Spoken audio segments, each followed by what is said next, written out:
pembulian. Betul? Ya Allah, saya kasih videonya KTK, anak dipukulin.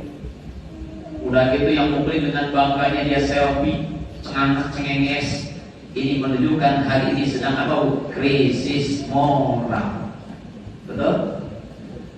Saya kan nyalain si bocah, udah kebaca orang tuanya pasti nggak ngajarin ini. Nah kembali ke kita. Jadi kalau kita melihat fenomena jelek di luar sana, berita yang begitu buruk mengenaskan, bikin kita ngelus dada, ayo lihat anak kita, kamu jangan kayak gitu ya. Paling tidak, apa yang mesti kita lakukan? Langkah antisipasi. Betul Bu? Pak? Iya. Biarlah di luar seperti itu kita nggak bisa intervensi. Ini minimal keluarga kita nih. Ambil pelajaran, ini anak begitu kenapa? Mungkin kurang perhatian, mungkin kurang pendidikan agama, mungkin kurang dan sebagainya. Di rumah yuk kita maksimalin. Nauzubillah, jangan sampai anak kita terlibat kepada hal yang negatif. Ada yang parah lagi Pak, baru-baru ini ada orang anak yang bunuh orang tuanya. Bunuh. Ya Allah Rabbi, ibu yang mengandung, ibu yang menyusui, ibu yang mengetekin, ibu dibunuh sama anaknya. Ibu dengar beritanya kan? Sampai 20 tusukan. Nauzubillah. Ibunya yang ngandung, yang lahirin, yang menyusui ditusuk 20 tusukan. Anak kandungnya sendiri. Nauzubillah. Nah, ini kan fenomena fakta di lapangan. Ayo ambil belajar. Nauzubillah anak kayak itu.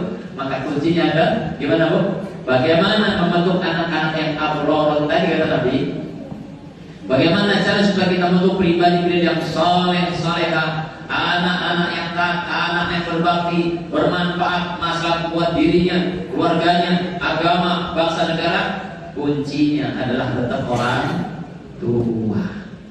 Ingatin sama Nabi, kullukum ra'in wa kullukum mas'ulun an ra'iyatihi. Kalian para orang tua adalah pemimpin dan setiap pemimpin akan dimintakan pertanggungjawaban. Ibu, bapak, dua-duanya bakal ditanya sama Allah berkaitan apa? Berkaitan manajemen dalam internal keluarga. Suami bakal ditanya bagaimana istrimu dan anakmu. Begitu pula sama ibu, bagaimana dengan rumah tanggamu, bagaimana dengan anak-anak, semua bakal ditanya. Maka jangan sampai anak kita terprosok kepada hal negatif. Lagi-lagi yang menjadi benteng penentu adalah pendidikan rumah orang tuanya.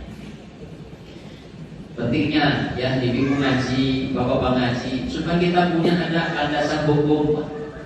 Ya, kenapa ada orang tua? Maaf ya Bu ya, saya melihat ada anak-anak yang terlibat narkoba. Ada anak-anak yang terlibat pembegalan. Ini saya pernah ngobrol dengan salah satu kepala desa yang dari Hekan Mukti. Itu kemarin Pak Haji tertangkap di Kalimalang. Itu pelakunya SMP. Pembegalan yang baca orang mati muda. SMP kelas 3. Kita ngobrol kepala desa. Apa faktornya? Ternyata memang orang tuanya nggak mau tahu. Nah ini dia. Nauzubillah ini. Dan anak dilepas begitu saja. Jadi waktu anaknya ditangkap orang tuanya nggak mau tahu katanya. Nauzubillah min. Padahal ini bocah amanah bukan, titipan bukan. Bakal ditanya apa tidak? Ya Allah Rabbi, di dunia saja udah lepas tanggung jawab. Oke lah, nggak ada hukum. Artinya orang tua nggak diapa-apain, tapi depan Allah, wah berbahaya urusannya. Betul Bu Pak? Jadi tanda kebahagiaan seseorang di dunia apa tadi? Yang kedua, memiliki anak yang soleh. Bagaimana caranya? Ayo kembalikan kepada orang tua. Jadi mereka dengan pendidikan agama, ajarin akhlaknya Nabi, ajarkan hukum syariat, kewajiban dan sebagainya, ajarkan semampunya insya. Nah, bagaimana untuk menyempurnakan pendidikan ini? Kembali kepada ibu, ayo tingkatkan kualitas ilmunya, banyak ngaji. Ya Bu ya. Karena bagaimana kita mengajarin anak, ibu nggak punya bahan. Kita nggak punya referensi, banyakin baca buku. Sekarang ini kan belajar gampang, ya. Nah, ibaratnya sekedar wawasan bolehlah kita lihat di YouTube, tapi tetap harus punya sandaran guru tempat bertanya. Betul kata Pak Jan tadi. Kalau kita belajar tanpa guru, gurunya setan. Nauzubillah ini. Itu yang kedua. Lalu yang ketiga apa? Tanda orang yang bahagia, kata Rasulullah, wa khulaqa'u sholihin. Tanda orang bahagia ini adalah manakala dia punya pergaulan, manakala dia punya lingkungan teman-teman yang baik. Makanya subhanallah, lingkungan ini perlu dijaga. Ini kan komunitas masyarakat kecil nih, ya. Bagaimana untuk menciptakan suasana yang harmonis, kondusif, tergantung yang di dalamnya. Orang akan merasa nyaman, tentram, bahagia tergantung lingkungannya. Maka satu kebahagiaan kalau kita tinggal di satu lingkungan, lingkungannya baik semuanya. Bahagia punya teman yang ngajak kita sholat, bahagia punya teman yang ngajak kita ngaji, bahagia punya teman yang selalu mengingatkan dalam kebaikan. Itulah tanda kebahagiaan, ya Pak. Banyak yang kita temui Pak, teman-teman kita yang tinggalnya masya Allah di komplek-komplek mewah banget ya. Saya pernah silaturahmi, itu mau ketemu orang susah banget karena antara pagar sama rumah jauh Pak. Rumah ada kegolongan gitu ya. Wah, susah, saking rumah gede-gedenya. Tapi yang mereka dapat dia paham katanya, karena tetangga nggak kenal, betul Pak? Kalau rumahnya gede-gede, nggak ada interaksi, nggak ada sosialisasi. Pak dewek-dewek orang jauh bilang, lulu gua gitu. Emang gua kirim orang merasa makan, akhirnya nggak butuh tetangga. Kita nggak butuh gitu. Saya kan orang kayak gini hampa hidupnya, betul nggak? Nah kita nggak begitu. Yuk kita bentuk komunitas, bentuk masyarakat walaupun itu kecil, tapi terbentuk dari pribadi-pribadi yang tadi saya bilang solihin, dasarnya adalah kesoleh. Ngumpulnya kita bukan karena yang lain, semata-mata mendekatkan diri kepada Allah Subhanahu wa Ta'ala. Lalu yang keempat terakhir, apa tanda orang bahagia di dunia? Kata Rasul, wadis kuhu fi biladi. Tanda orang bahagia kata Rasul adalah mata pencahariannya, sumber rezekinya ada di negerinya sendiri. Waduh, ada yang komentar. Terus TKI di mana tuh katanya? Yang kerja di Taiwan, yang kerja di Hong Kong, yang kerja di Arab, nggak salah. Ya nggak salah. Selama tidak bertentangan syariat, usahanya halal, nggak ada masalah. Cuma lebih bahagia lagi kalau tinggal di sini. Maksudnya apa? Karena melarang orang kerja di TKI? Enggak. Cuma dari tingkat kebahagiaan lebih bahagia yang kerja di sini. Kenapa Pak? Karena Nabi begini. Maaf ya Bu ya, Pak ya.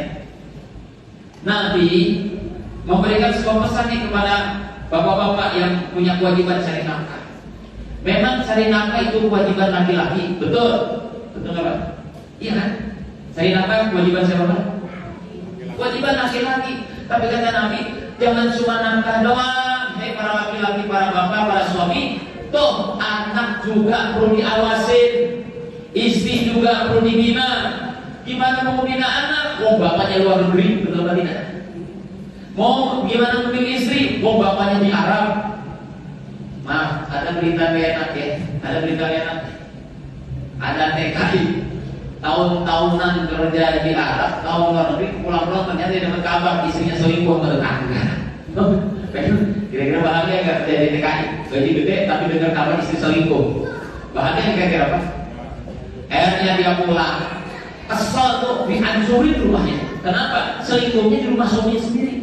Nah, alhamdulillah ini nggak bahagia. Tapi kalau orang tinggal di negeri sendiri, punya usaha sendiri, ada penghasilan, tapi setiap hari bisa kontrol keluarga, alhamdulillah, bisa jumpa dengan istrinya, betul? Bisa ketemu anaknya, bisa nanya, Kak, tadi ngajinya udah juz berapa? Kak, tadi belajar Iqra halaman berapa? Betul? Iya, jadi terkontrol. Jadi kewajiban suami bukan hanya nafkah secara lahiriah, bukan hanya sifatnya material, tapi pendidikan agama juga di bawah kontrol suaminya. Kira-kira begitu ya Pak ya? Ini masukan buat kita semuanya, paling tidak mudah-mudahan ya selepas dari majlis ini Allah berikan kita kesempatan, Allah berikan kita kekuatan untuk bisa meraih bagaimana kita menjadi pribadi pasangan yang ideal buat pasangannya. Yang suami mudah-mudahan jadi suami yang soleh, yang istri juga jadi istri yang solehah. Amin. Anak-anak kita juga mudah-mudahan ya Allah berikan kita kekuatan untuk bisa mendidik mereka menjadi anak yang abroron, anak-anak yang berbakti soleh dan solehah. Dan mudah-mudahan dengan doa pun, dengan permohonan pun kita minta sama Allah supaya kita dikumpulkan, didekatkan dengan orang-orang yang selalu mengajak kebaikan. Amin ya Rabbal. Terakhir, semoga Allah juga kita berikan rizki, bukan hanya rizki banyak, karena banyak tidak menjamin. Allah berikan kita rizki, yaitu apa? Rizki yang barokah, halal dan thayyibah. Amin. Ya Rabbal alamin. Itu saja Nabi. Sekali lagi mudah-mudahan Allah berikan itu kepada kita semuanya. Langsung doa bagaimana? Apa ada doa? Langsung doa deh. Bismillahirrahmanirrahim. Allahumma shalli ala habibina wa syafiina wa maulana Muhammad wa sallim tabaraka ala kulli sahabat Rasulillah ajmain. Amin amin ya Allah ya rabbal alamin. Alhamdulillahirabbil alamin. Hamdan syakirin, hamdan naimin, hamdan rafi'an wa yukafi masidah. Ya rabbana lakal hamdu kama yanbaghi li jalali wajhikal karim wa 'azimi sultanik. Allahumma ighfir lana dhunubana wa liwalidina warhamhum kama rabbawna shighara wa li azwajina wa li awladina wa dhurriyyatina wa li masyayikhina wa li jami'il muslimin wal muslimat wal mu'minin wal mu'minat al-ahya'i minhum wal amwat innaka sami'un qarib mujibu da'wati ya qawadil hajat. Allahumma inna nas'aluka al-huda wa tuqa wa inna nas'aluka ridhaka wal jannah wa salama fid dunya wal akhirah. Allahumma inna nas'aluka imanan kamilan wa yaqinan shadidan wa qalban syakiran wa lisanan dhakiran wa amalan mutaqabbalan wa hajjan mawlatan mabruran wa shifaan min kulli da' wa rizqan halalan thayyiban wasi'an bi rahmatika ya arhamar rahimin. Allahumma arzuqna sirata baitikal mukarram wa rasulikal mu'azzam fi hadal 'am wa fi kulli 'am bi ghairi ta'bin wa la mashaqqatin bi fadlika wa karamika ya akramal akramin wa ya arhamar rahimin. Rabbana zalamna anfusana wa lam taghfir lana wa tarhamna lanakunanna minal khasirin. La ilaha illa anta subhanaka inna kunna minadh dhalimin. Rabbana hab lana min azwajina wa dhurriyyatina qurrata a'yun waj'alna lil muttaqina imama. Rabbana atina fid dunya hasanah wa fil akhirati hasanah wa qina adzaban nar. Bi fadlika subhanaka rabbil izzati amma yasifun wa salamun mursalin walhamdulillahi rabbil alamin. Bismillahirrahmanirrahim. A'udzubillahi minasyaitonir rajim. Bismillahirrahmanirrahim. Alhamdulillahirabbil alamin. Arrahmanir rahim. Maliki yaumiddin. Iyyaka na'budu wa iyyaka nasta'in. Shiratal mustaqim. Shiratal ladzina an'amta 'alaihim ghairil maghdubi 'alaihim waladdallin. Subhanallahi wa tahiyyatuhum fiha salam wa akhiru da'wana alhamdulillahi rabbil alamin. Hadana Allah wa iyyakum ajma'in. Akhirul kalam. Wassalamu alaikum warahmatullahi wabarakatuh.